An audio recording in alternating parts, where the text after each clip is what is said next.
Happy Friday, chikahan mga kapuso! Puksaan malala sa Task Force Firewall dahil sa hinahangaang fight scene ni Cheska Fausto at Kylie Padilla. Intense din ang confrontation scene with Luis Hontiveros na si Kylie ang isa sa mga nagsulat. Makichika kay Aubrey Carampel. Come on, Isa.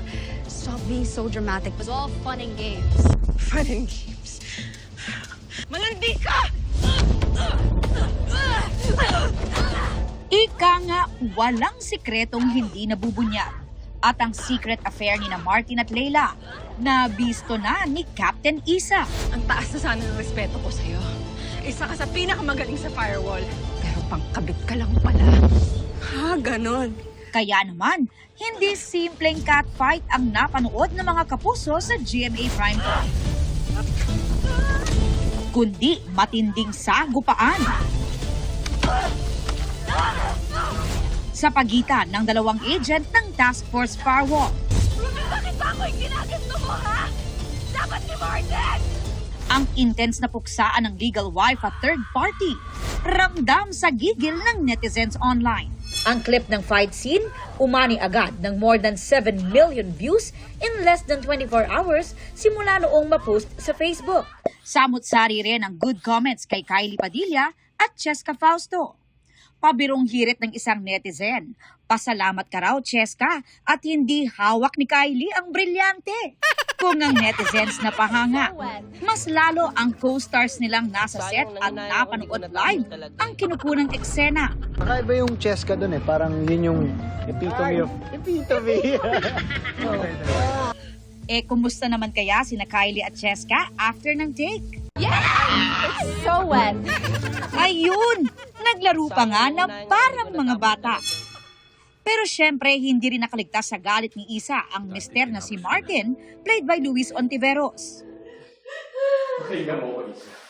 Hindi ko siya minahal na tukso lang ako. She just made me feel good nung wala ka. Sa behind the scene, kitang nadala ng emosyon ng dalawa. Nananakit?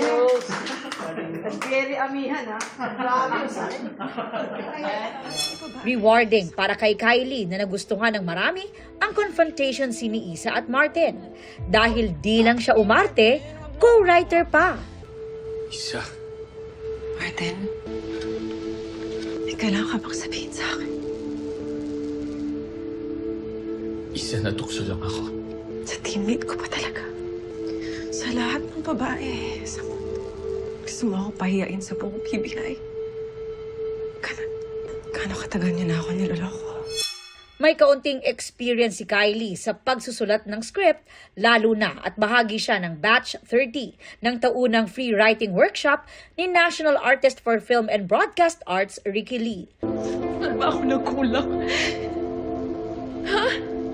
Alam ko, hindi ako perfect na asawa. I'm sorry for that. Pero deserve ko pa talaga to.